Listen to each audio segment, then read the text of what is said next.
Prayer. My name is Laura Topper, and I'm so excited to be here today for two reasons. One, the first reason, well, no particular order. However, this reason is because this is about 2 years since the Cosmic Prayer began.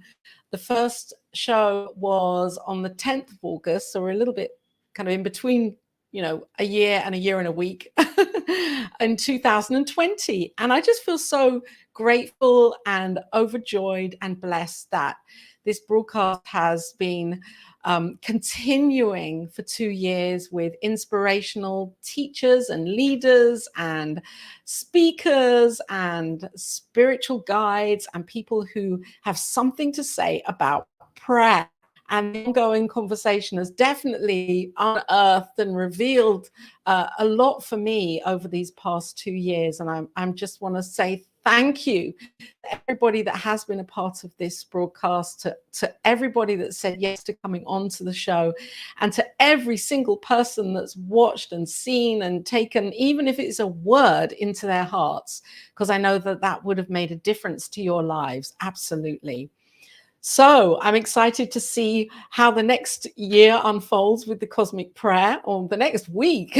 Let's stay in the now, because today I have a beautiful conversation lined up here with a wonderful, wonderful guest who I have been onto her show, The Joy Show, which was just incredible to be on. And Reverend Barbara Schreiner-Trudel is here today, waiting in the wings, waiting to come on to share. I know she's got something amazing and incredible,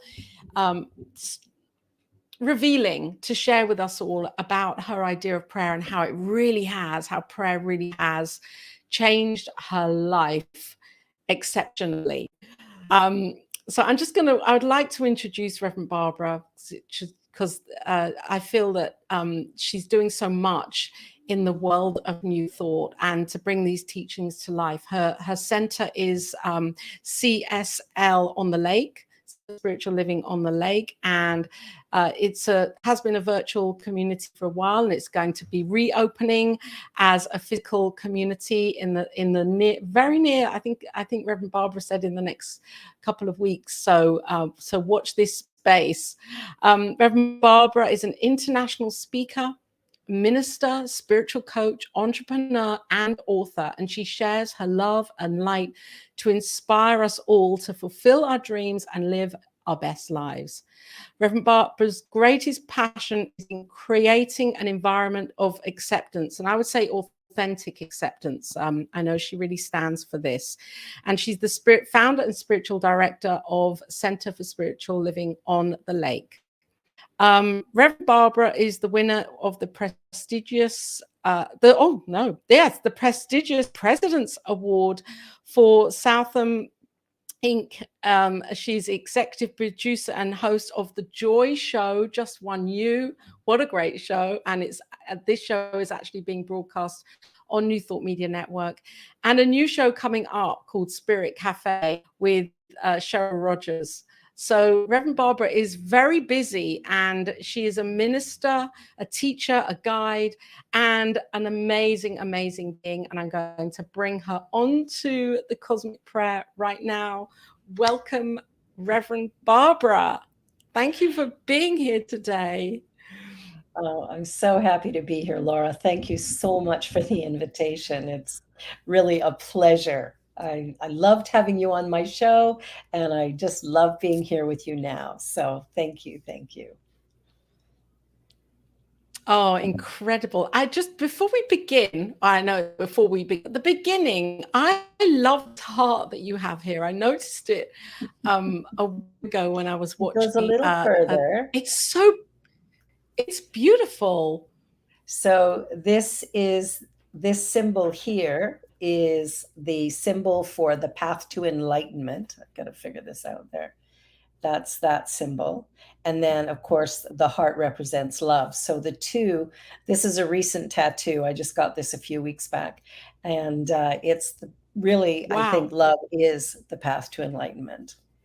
So this is my reminder. And then my wrist says, love is the answer. Oh, that's wonderful. That's so brave of you. Did that hurt or was it okay? No, It it was feels like actually that looks like okay. it's a place that, oh, good. It was fine, actually. This one wasn't too bad. I have an owl on this arm. It's hard to figure out how to get it in front of the camera. It's hard to see, but it's very detailed. And my grandchild drew it and tattooed it. It was excruciatingly painful. The rest have been pretty easy, Wow. but I'm really glad I have it. It's like my grandchild is right here on my arm, so that's a Oh, thing. oh, that's Yeah, beautiful. yeah, I I love love that. that, the way that you're creating this artwork on your body, this spiritual art on your The body. spiritual art. Beautiful. Uh, Science Spiritual mind art. symbol will be next. Oh. Let's guess where that's going to be. Well, I'm not sure, but maybe on my hand here. We'll see. Oh, yes. Yeah, Oh, wow. conversation So started. Barbara, I know that, yeah. When I was on the your show, the Joy Show, which is a wonderful show. It's every week on Fridays at 3 p.m. Eastern time. And when I was there, you were talking about a healing that has happened for you. And I know that you had said before the show today, it would be great, it would be okay to talk about it and to share. And I just would really love you to share what has happened for you to begin with this, and we in the remit of prayer, how prayer held that for you and allowed that to demonstrate for your life, that your spiritual practice of prayer. It's, Laura, it's such a wonderful experience because I had a situation with my spine. I had what's called spinal stenosis, and it was causing pressure, like the spinal column was narrowing and causing pressure on the spinal cord. So I was in constant pain. And so if I was going anywhere, I required a walker or a wheelchair. I could not stand for more than a minute or two without having really debilitating pain. I've been practicing spiritual mind treatment for about 30 years now. It's been my number one practice. And when I was going to a convention in Kansas at the Unity Center there. And what was interesting was I kept thinking back to some of the spiritual teachers that are the founders of these various philosophies. And Myrtle Fillmore was the one who started Silent Unity. And she healed her body of tuberculosis in the 1800s. Now, tuberculosis today can be managed, but it still isn't cured. But she cured it. And so when I was going to this convention, I thought, well, if Myrtle could do this in the 1800s, surely I can do it today. And what was interesting was there was no opposing idea. So when I went to the convention, I had my walker, and on the fourth day, I went into a morning session, and this beautiful gentleman opened up with prayer. And then we had this wonderful speaker who was here from India. And he's part of an organization called climatehealers.org. And then at the end of it, I got up to speak to him, and I had no pain whatsoever. And the message that he gave in that time, because I believe the universe gives us messages and we must listen. And the message was, in order to heal the planet, we have to do two things. We have to cut emissions from industry and automobiles, etc.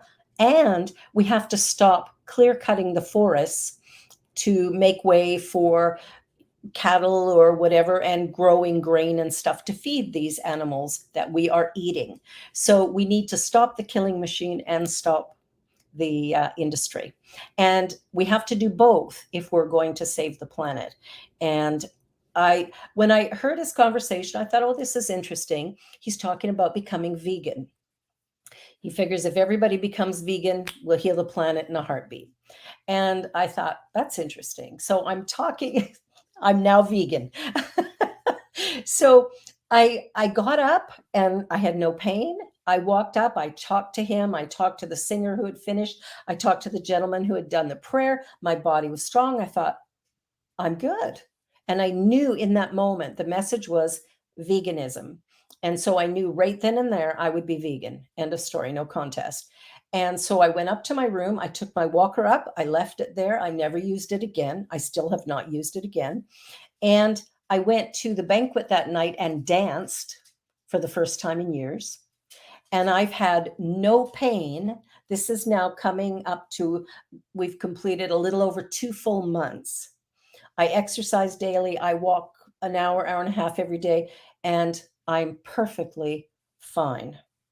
And the big thing was I knew it was possible, but there was no opposing idea. And I think that's key.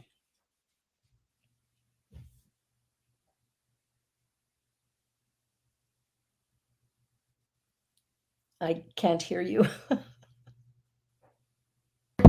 There's so many questions that I have here. Yes. Around this piece. It's like, oh, so juicy. And the piece that you've just brought up, no opposing idea. Explain what that means to you. I think, there's so often we go through our life journey and we want something. We want more money, we want a new career, we want love in our lives, we want to heal our bodies. And we might do affirmations or we may do spiritual mind treatment or prayer, and then doubt slips in. And that doubt is, well, maybe it'll happen or maybe it won't. Or, it's going to take time. I got to find the right doctor. My condition did not have a cure. I was told that this is my life, period, forever. And this cannot be changed, fixed, and it will only get worse with time. That was the prognosis. But when I thought about Myrtle Fillmore, I thought, wait a minute. What my doctor is telling me is what my doctor knows based on the patients he's treated so far. But he doesn't know me that well. No. No opposing idea. So can you identify the opposing, like the main opposing idea that would have stuck out for you? Because it's one thing, to hear it from a doctor, and then we mentally accept it because many of us, or those that go to a doctor and hear something, the doctor is like the holy grail and they have the cure or the answer or the recommendation. And for somebody to say it's non-treatable and this is your life, that's a big thing for somebody for a doctor to say, and then for you to accept it, of course, because we take the doctor's word. So there's that going on. And so you did a huge piece of revealing here to release that idea and then to release your own ideas and to bring in the new idea that this could happen right now. What really, what was it? There must have been, the healing that happened at Unity Village, you obviously were surrounded by a lot of people also that believe. Where 2 or more are gathered, right? There's an increase in energy for sure. What's interesting, I think, Laura, is that when I've lived with this for quite a long time. So it's not like, I healed it as soon as it happened. I believed my doctor. I believed my doctor was right. And then people would say, well, there's some surgeries where they can cut open the spine and they can put like a sheath in there so that it can't infringe on the cord any more than it already is. And I'm thinking, are you kidding me? Like, that doesn't sound like fun at all. And so there was a part of me that for a long time had relaxed into the idea, this is my life. This is, as good as it gets. But I kept treating, and I do prayers online morning and night Monday through Friday. And I always pray health. I always start every treatment with, I am health. I am a divine idea in the mind of God, fully expressed. My cells work perfectly, harmoniously, always. There is no interruptions, no disconnections ever. I am health. And that's been my treatment for a long time, because I've been doing these morning and evening prayers since COVID started. So that's been there. When I was getting ready to leave for Kansas, I just had this idea: if Myrtle can do it, I can do it. And when I Yeah. had that Right. idea, I accepted it. I no longer believed the doctor. I no longer believed in the limitation. I just went, if she can do it, I can do it. And I believed that completely. And it became my reality. And my roommate that I had at the conference, which was Cheryl, her and I will be doing Spirit Cafe together. I mean, she saw me that morning when I got up, barely able to move. And it was frustrating to move around the convention with a walker, because you're always in people's way, or they're in your way and they're getting annoyed. Like, there was just a feeling of, oh man, this is an inconvenient thing. And it was remarkable when it occurred. And the gentleman who was speaking that day, I had him on the Joy Show a couple of weeks ago. His name is Dr. Sailesh Rao, and he was in India. And so we were here. So, and my producer was in Mexico. So we had quite this international show. But it was interesting for him to hear my story. And he came on the show and talked Yes. more about climate change. But he was like, I've never heard anything like this before. But the message for me was, and when we get the message, my message was I had to become vegan instantly, which I did. And it's been super easy. I've tried to do it in the past. It was hard, couldn't get to it. This time, effortless. I eat healthy food. I eat what I want when I want. And, it's been amazing. Yeah. But the prayers over the last couple of years have been really clear. I am health. And it has manifest completely, and I'm in awe of it. And my 17-year-old daughter's been away for the summer. She comes back in 2 weeks. And when she comes back, she's in for a big surprise. She knows I'm feeling better, but there's one thing to know it and another thing to witness it in person. So that will be fascinating. That would be amazing. That would be such a moment for you and her as well. I can Yes, it will. feel that. Yeah. And what I really love is that you're saying that. I mean, because I know that we can do a treatment, and if we're at that place of believing it there and then, there can be an instantaneous demonstration. Yes. And I'm hearing that you had a lot to work through with your own beliefs and a concept of health that you were working upon to reveal a new idea of health. And I love it that you were continuing with a treatment, an ongoing treatment of I am health, even when the demonstration may not have been happening instantaneously. And then it happened. It happened in this way. Beautiful. Yeah, and spiritual mind treatment is so powerful. And I've had numerous opportunities to work with people and have them experience healings that blew them away. A friend of mine that I worked with, I was in real estate while I was studying, and I wouldn't call it prayer, and I wouldn't even call it treatment because people didn't know what that was. I would go, there's this thing that I do. Do you want me to do it with you? Mm-hmm. Right. And anyway, I went to visit a guy I was working with, and he'd had a massive coronary. 46 years old. He's in the hospital in the ICU. So I go there, and I'm like, so there's this thing that I do. Do you want me to do it with you? And he's like, yeah, anything. So I do treatment with him, and I leave. I went back so that was a Thursday. I went back on the Tuesday. They'd been running a bunch of tests, and he needed to have an angiogram. They'd done stress tests and stuff. They had proof that he had had a major heart attack, and that his condition actually was critical. But the angiogram machine was unavailable. It wasn't actually working, and they were getting it fixed. So I saw him on the Tuesday. I brought him Deepak Chopra's Spiritual Laws of Success. I said, here's a gift, enjoy.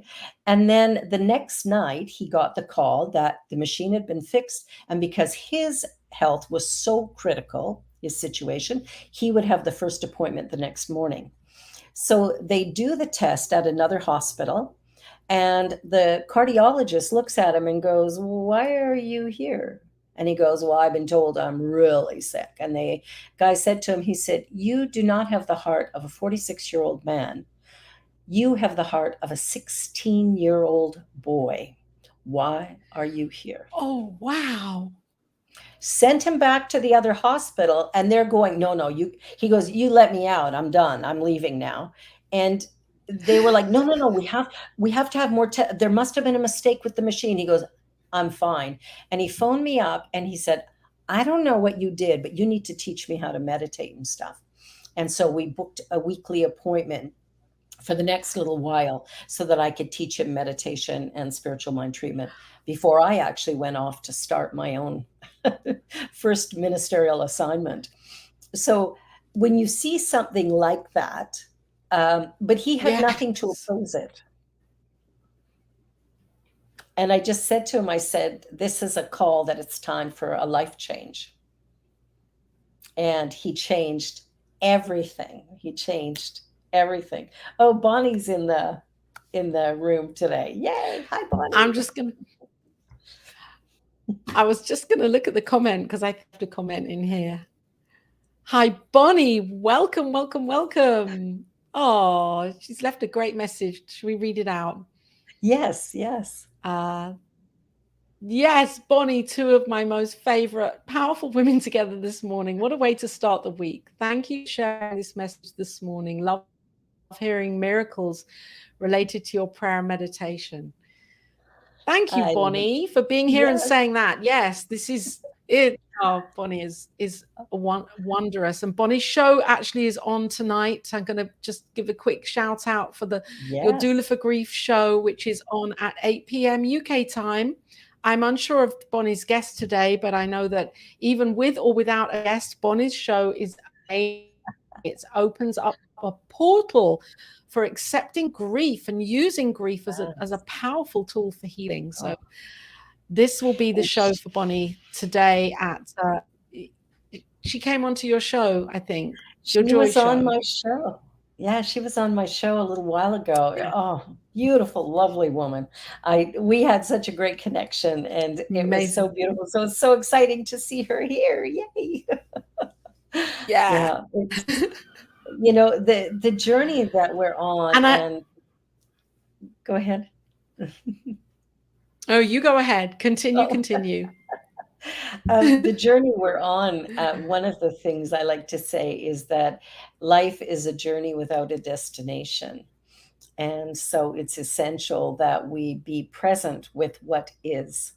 And I think part of the reason we do not heal the way we want to is we are not okay with what is. We want something else. But of course, our starting point has to be where we are.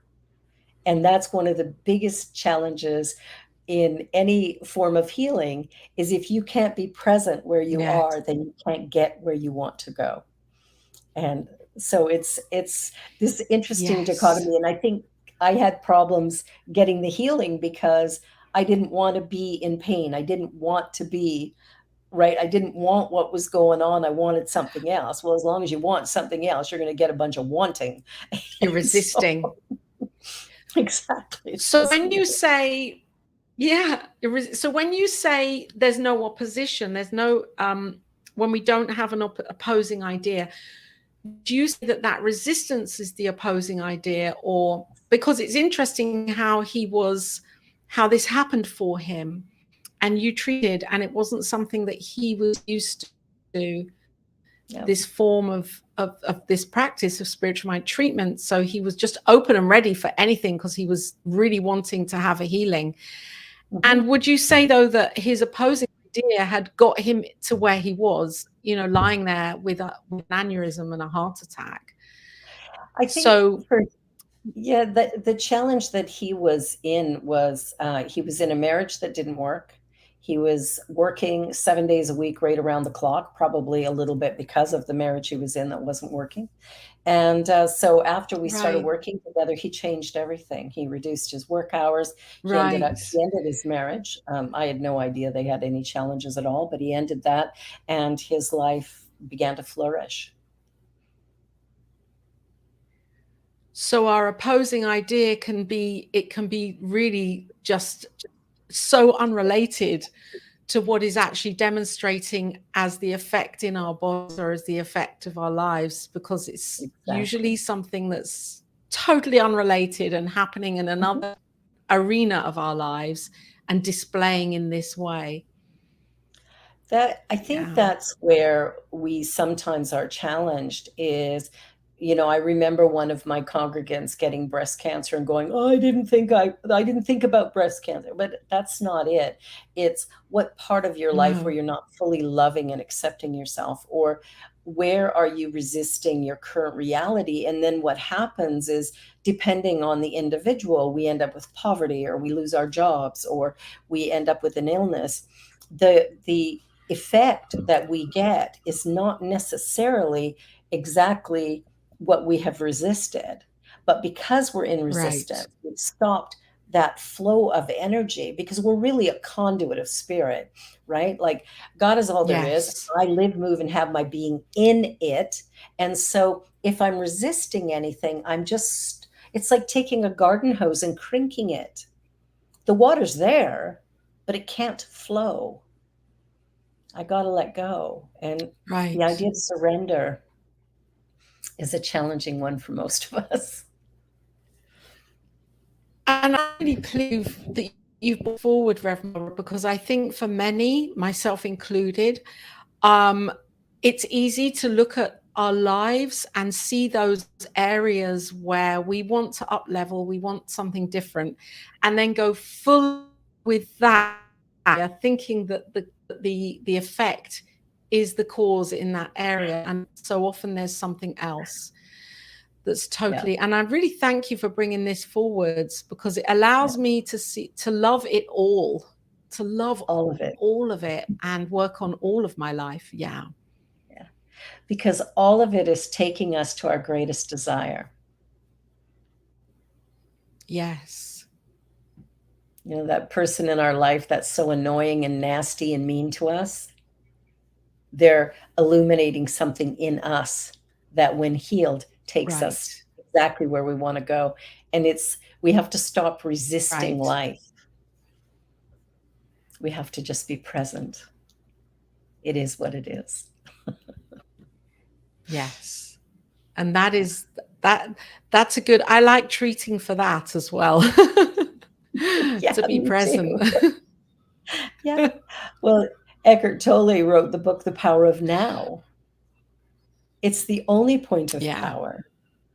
So if I'm going, I want this, I want this, I want this, well, guess what I get? Wanting, because the power is now. And it can only do what I give it. It always says yes. Always says yes. And so if we're thinking about, it always says yes, what are the words I'm using? I am starving. I am broke. I am frustrated. I am, right? We do that all the time, but I am are the two most powerful words in the English language.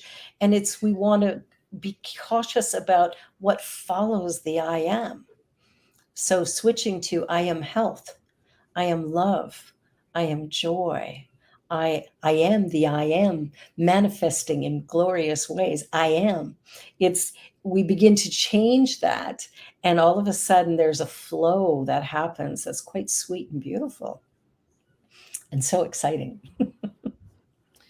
It is exciting. And for anyone, you know, that's, oh, well, then I'm lying to myself because I'm not, and I'm not seeing that in reality. So then I'm a liar. And I'm sure, Reverend Barbara, you're talking, I mean, I would be talking about the spiritual truth of I am, Yes. knowing that I am perfect, whole, and complete right here where I am. There's nothing to change. When Nothing I realize that, then nothing to change. So why is it, do you think, that as a beyond society, mass consciousness, there's this, that I am not enough, that we tap into that, and we on some level thrive on that? It keeps us safe, or us subdued, or why? What do you think the attraction of why now so many people are called to actually change this? Do you think that there will be a greater waking up to this divinity? I'm praying for that, knowing that there is a mass awakening. Yeah, I really think there is. I think it is underway. And I say that because I've been having interesting conversations with men, which, when you go into any New Thought type church or center, what you notice is the majority are women and the majority are over 40. But all of a sudden, I'm finding men asking me questions about life and about this infinite presence. And all of a sudden, I'll be talking about something, they're like really sitting forward going, tell me more about that. I was walking my dog last night. My husband and I are walking the dog, and we end up talking to two gentlemen on the street who are neighbors. They live a couple blocks away, and we get chatting, and I said something about the healing, and the one guy goes, yeah, I wasn't going to bring it up, but like, where's your walker? Like, you're doing okay. And I was like, yeah, it's gone. It's healed. And he said, and this is somebody who knows nothing of what we do. He goes, the mind creates the body. And I went, absolutely. That's what I teach. Because they're going, you're a minister? And I went, yeah, I am a minister. But I said, not traditional. I believe in the power of the mind to heal, to create, to expand. And if we go back to the Bible, in John, it's like, in the beginning, the Word, and the Word was with God, and the Word had power. How did we miss that? The Word has power. Yeah. And when you watch the news and you look at what's going on, what you're hearing so often is this fear mongering. And now that we have 24-hour news cycles, it's like, one person gets shot on one side of the city, and you hear that message maybe 1,000 times if you have the news on all day. Your brain, your mind is not delineating that there is one thing that happened. It feels like a lot of things happened. So that perpetuates fear. And fear, for the most part, isn't even real. Like false evidence appearing real, it's said in A Course in Miracles. It's like we have to remove our consciousness from the collective fear. And by reducing the fear, we begin to empower ourselves to look at the world through a different lens. And if we recognize there's only one thing going on, we are all in it together, that what I think about you, what you think about me, we're thinking about one thing. It is a collective idea. What we can do is begin to heal the consciousness of the world by ensuring that what we're thinking into that collective is positive, productive, loving, respectful, kind, that we're willing to figure things out. We're willing to be vulnerable. We're willing to be open. We're willing to love rather than to be fearful at all times. And I think that's where we're needing to shift our perspective, is from fear to joy, to love, to peace, rather than separation. There's only one. So the person I judge on the street is different than me, that's an illusion. It's not true. They are me. Yes. Mm-hmm. Yes. Yeah. So it's it is, it's very exciting. It doesn't make it easy, and yet it's exciting because there are wondrous possibilities for how we can change our lives, so we can transform our lives. And I want to say something about that, but firstly I'd like to just Bonnie has left another message here. that I'm going to just bring up. Thank you, Bonnie, for sharing today. Yes. Bonnie, that's And beautiful. Bonnie's saying a Eugene Holden quote. I am, the I is intention, A is attention, and M is manifestation. Yes, I love that. Thank you, That's Bonnie. beautiful. Writing that one down.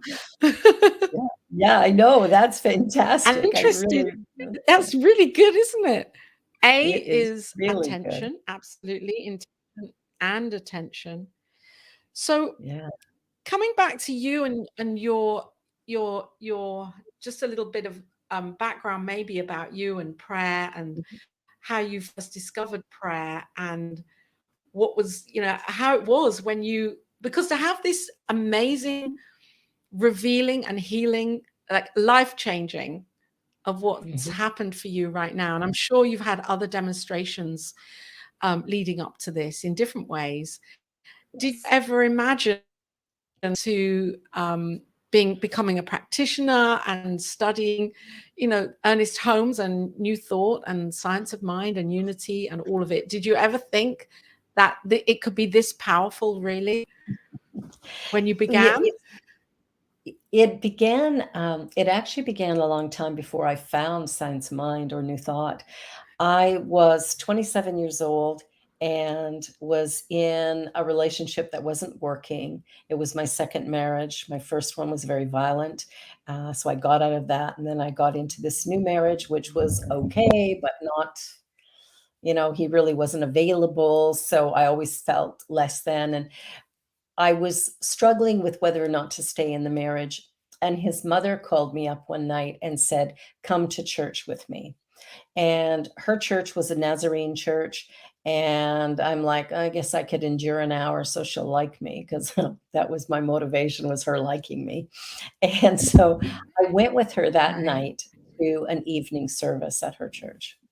And I don't quite know what happened in that service, but this was the beginning of the miracle that is my life today. Is I had a spiritual epiphany where I knew God as love. It was like I'd gone, Yes. when I walked in, I was in utter darkness, completely asleep. And by the end of that hour, I was awake, aware. I knew God as love, and the energy was so powerful, so palpable. And about 6 days later, I was a very heavy smoker at the time. I smoked 4 packages of cigarettes every day. I would wake up in the night to smoke. And it was in the 4 days when you packets. smoke 100 cigarettes every day. And I could smoke at my desk because it was still allowed in the workplace way back then. And I guess it was a week later, I went, I can't do this. This is the temple of God. I cannot smoke. Yeah. If I continue smoking, I'll be using oxygen by 40. And so I butted out my last cigarette and I looked at the friend that I was having coffee with and I said, "That's the last cigarette you'll see me smoke till the next one." The interesting thing is I've never smoked since, but I also never had a single craving ever. It was just gone. So that was kind of the first one. And I knew also that I was being called to ministry. The challenge was in this church where everybody else is going to hell and only we will go to heaven.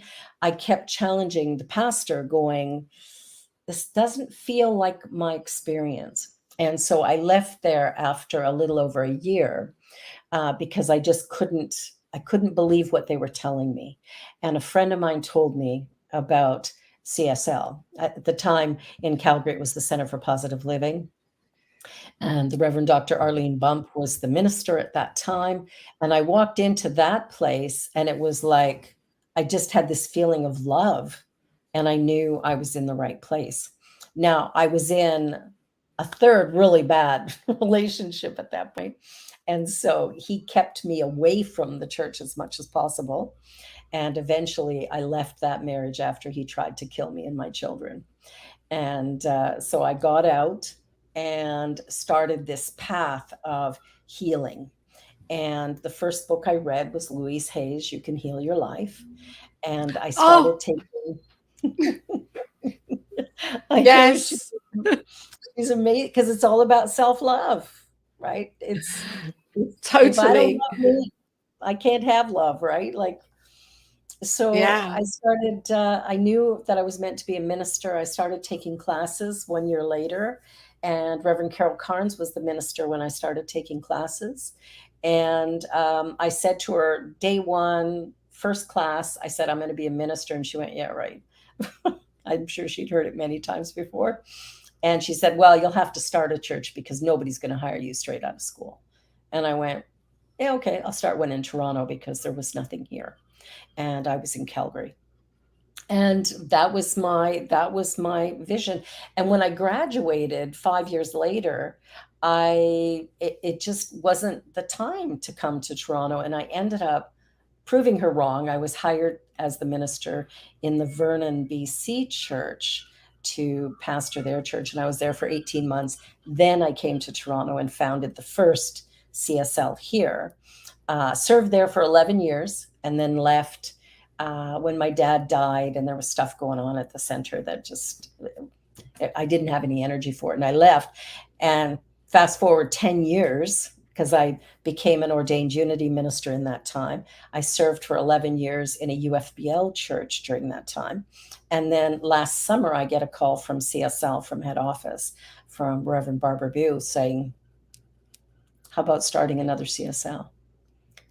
And I went, let me sit with it. And it has come together like this, like a hot knife through butter. It's been so effortless. Follow the flow of energy. Wow. Yeah. Thank you so much for sharing. And I love just hearing everything that you've come, you've come through these seeming challenges and you kept going, knowing that this is your calling and that you had to do this. And it's just so seated in your heart to bring this love forward. You are the love. You're bringing it forwards, and it's kind of tattooed there on your spiritual heart. The love. Yeah, chakra. Yeah. Well, it's interesting because I sometimes wonder how I survived like my teenage years. I was a mom at 16 and got into that very violent marriage, and then got out of that and found a very nice man who we became very good friends after we divorced. And we had two sons, so I had my daughter and then we had two sons. And after I had my spiritual epiphany, that's when he left me, because he was like, oh, I don't need this religious person around me. And then I met husband number 3, who was a very violent man. He was the one who was arrested for threatening to shoot me and my children. And then from there, it was like, so I've been married 5 times, 5th time's the charm. My husband says we'll have our 20th wedding anniversary in October, right around the time you get your final panels done. Yeah. But it was like a journey for me to find this love within myself, to be able to love myself and return to wholeness. And that took some time to get there. There was, I'd had a difficult childhood. And so it was like problem after problem after problem after problem after problem. And when I joined the center and was reading Louise Hay and I started studying science of mind, it started to get me to redefine how I view life.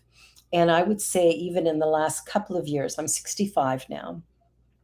I have a 17-year-old daughter and a 49-year-old daughter and 40 and 41-year-old sons. So it's like I've been around forever. Wow. But there's just this joy, this love, this peace, this I feel so blessed. And whatever comes my way, it's for my evolution. And so I'm not resistant to life anymore. It's like, I'll have a Right. bad day and it's like, wow, you're kind of cranky today. Like I'll sit with it and go, wow, this is, Yeah. here's where I am. It's not bad, it's not wrong, it's not good, it just is. and coming to that place Wow. of it is what it is, and without labeling And it, right? Every event is simply neutral until I put a label on it. and I think that's the power of self-love also, because when we can get to that place of truly realizing self-love, then there's an Yes, acceptance of ourselves and our emotions and our feelings and our feeling crappy, feeling great, and in between and more. Even pushing it exactly. out to the edges. Yeah. um, that self-love piece is crucial for me, I believe, and it's a Oh, constant work in. I mean, I read Louise was when I was 23. A friend gave it to me. Firstly, she gave it to yeah. me, and with a Shaq Wayne cassette, Mm, yes. creative visualization, the two of them together, those two things, Wow. and I was 23, and yeah, it was amazing. And then when I was 47, and that book kept coming and going Yes. constantly in my life, constantly. One day it arrived. It was 11 years ago. I was 47. It literally was posted through my door, and I didn't order it by Amazon. I love that. That's That was so awesome. great. I was like, oh, okay. Someone or something wants me to read this again. Yeah, I've got it on my bookcase. I don't know how many copies I've purchased, a lot of them, and I've given Yeah. away so Yeah. many. It's just so Yes. good, And it keeps coming back. and it keeps coming back. And the science of It's coming mind back. is, yeah, the science of mind, like every time I pick up my Science Mind textbook, or my favorite is the original 1926 text, that the 26. first thing he Yes. wrote is like, Love it. it's like candy. I can't get enough of it. Oh, and it's so different. It's so different in so many ways to the next one. I mean, Yeah, everything he's writing about clairvoyance and psychic and healing from different modalities. I love it. That yeah. version, the first version I think that's the book we should be or the teaching first from. one.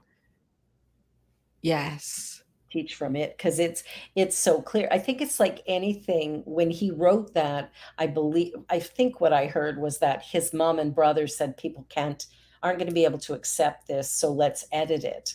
And they came up with the version that we use for classes and such. But I always tell my Okay. students, Okay. have both, because really Yeah. that original text is just pure genius. Whew. I love it. Yes. Oh, you've got me excited. I'm going to get it back. I've got it on my Kindle. I'm going to start reading it again, dipping into it. Yeah, it's just beautiful. So It's just what is your prayer, Reverend Barbara? First of all, before I ask you this question, I just want everyone for being here and welcome. If you'd like to leave a comment for Reverend Barbara today, please do. She's here on the Cosmic Prayer, sharing her show, Barbara, your show, The Joy Show. Would you like to talk, just explain or introduce your show while I put the banner up here? The Joy Show, which is on New Thought Media Network also. Yeah, so the Joy Show, I have a belief that it is essential that we figure out our authentic self, who we really are. And so the Joy Show, joy is an acronym for just one you. Everybody else is taken, so you might as well just fall in love with you and be who you are. So remove the masks. And so the people that I have on the show are people who are living their best life. They've found their rhythm, their groove. They've discovered who they are, and against all odds, they are doing what they absolutely love. And the beauty of that is, when you do what you love, you'll never have to work a day in your life. And that I know firsthand. Yes. It's so important. So that's every Wow. Friday at 3 p.m. Eastern time. And then I'm starting a new show with a friend of mine in You September, on are. September the 7th, Spirit Cafe. And it is about having courageous conversations during these changing times. There's so much going on, and we have to be able to talk real talk. So no fluff, no Yeah. pretense. We have to be willing to step in the mud, make a mistake, and learn and discover more about ourselves as a result. And in doing that, we actually create the opportunity for a healing in our world that may very well lead us to peace. But it's really important that we tell the truth and do it quickly, even if it's unpopular. Yeah. What is the earth obstacle? What is the mass consciousness obstacle? You know, you talked earlier about having an opposing idea. What do you think, Barbara, is like the grand opposing idea that we're being invited to really shift as a collective here for a healing and a revealing for us right now? The idea we are separate. Yeah. There's no such thing as you and me. There's only one thing. Yeah. And we're an individualization of that one thing, but we are connected. And what we tend to do is, oh, that's their problem, or they did this, or those people do this, that, and the other thing, right? We're separating. And by separating, we can blame and do all manner of terrible things. But in the moment that we accept and know there is only one, and what I see in you is a mirror. So it's like if I was looking in the mirror today and I went and started rubbing the mirror trying to fix my hair, that would be a rather ridiculous thing to do. But that's how we show up in life, is we look at the person in front of us and they're wrong and they're bad. And if they would just do things different, then we would have a better life. Separation. Yes. That's the one we have to let go of. We are one. Thank you. Thank you so much for being here, Reverend Barbara, and for sharing and shining your light on the 2-year celebration of the cosmic prayer. That's so good. Couldn't have been better. It's perfect. Absolutely perfect. Oh, I love you, my friend. This has been a treat. I love you too. And thank you so much for being here and sharing. And I'm excited for your shows and for your center as well. And you're going to be physical with CSL on the Lake. What date do you go physical? September Open the doors. 12th. September the 12th, we found a beautiful theater space, and everybody's invited. And if you can't be there in person, join us online, because we will be on Zoom and on YouTube. It's fantastic. Fantastic. And I'll just put, just check in with a couple of, yes, we have a little lovely little emoji here for you. People watching in, it's great to be here with you and connecting. And Bonnie, yes, thank you for sharing about your book as well, and your debrief of courses today. Floria Johnson Mason, Pastoral Care Crisis Chaplain, title of her new book. Oh, called The Chaplain, A Ministry of Presence. This will be on today. There we go. Promoting a sharing of your doula for grief at 1 p.m. Mountain Time. I'll be watching. Thank you, Bonnie. And Reverend Barbara, would you join me in a prayer as we end the show today, as we end the cosmic prayer? Would love yes? to. Yes. That would be amazing. So I'll begin if you like, and then you can just take over from there. Perfect. Done. Good. So I'm inviting us all here to close our eyes if that's possible, and if we're comfortable with that, wherever we are right now, to be present in the presence, and just to open our hearts to this prayer with its purpose, to know oneness, to know love, to know that there is no such thing as separation, and that all is perfect, whole, and complete right now as this love is shining through, as always, as God. And as I know that this one thing that is here, that is breathing and having its being in, as, and through everything, which is this divine presence, which is this power, which is God. As I know this as God, it is known as many names, by many faces, and yet is one thing, this one ineffable essence, that is the health, that is the vitality, the love, the joy, the light and the life and the power. This one thing that is the idea of this incredible life itself, which is infinite and eternal. And I know that this one thing is showing up as love, as everything.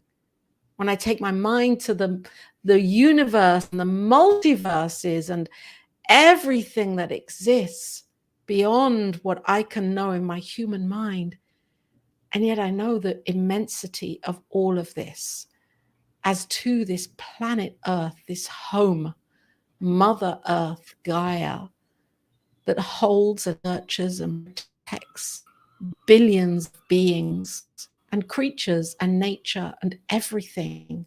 This is all God expressing. And so I know that as I am this too, I unite in a deeper understanding and acceptance of this in my heart, to know that God is in, as, and through me, and I am in it. As so is Reverend Barbara, this divine, unique expression of the divine, presencing herself right now where she is. I'm so grateful to be here and to know this truth and to realize this oneness in my heart so deeply, so lovingly. And I hand this over now to Reverend Barbara. And in gratitude, filled with love and light, peace and joy, I see the world as a glorious place of energy, vibration, this possibility of peace fully realized. I see every heart touched, lifted, expanded, consciousness changed, an awakening occurring to the divine truth that each one of us is, in fact, perfect, whole, and complete. That love is realized through the presence and power of the one. And as I acknowledge that there is only one thing going on, I know that I am some part of it. And if God is all powerful, then I am powerful. If God is love, I am that love. If I accept in this moment that everything is possible through this divine energy, that what I know is known, that anything I need to know is already present, I feel the essence, the power, the light, the love, the joy, the well-being. I'm fueled by the divine essence, and I know that all is well in my world. That love is realized and expressed, that hearts are warmed and melted if need be, and that something explosive happens, that is excitement and delight and beauty and grace. And this world receives a jump in consciousness, a complete shift that moves the energy beyond anything imaginable. I accept that love is here and now. Peace is here and now. And my heart is so filled with gratitude for the beauty of this moment, the beauty of this day, the beauty of Laura and this show, and each person participating here today, that this has been a gift and a blessing, and filled with light, love, joy, and well-being. I release these ideas into the law of God, and I know that all is well, and I let it be. I let it be so. And together we say, and so it is. And so it is. And so it is. Thank you, Reverend Barbara. Beautiful. This was lovely. And thank you.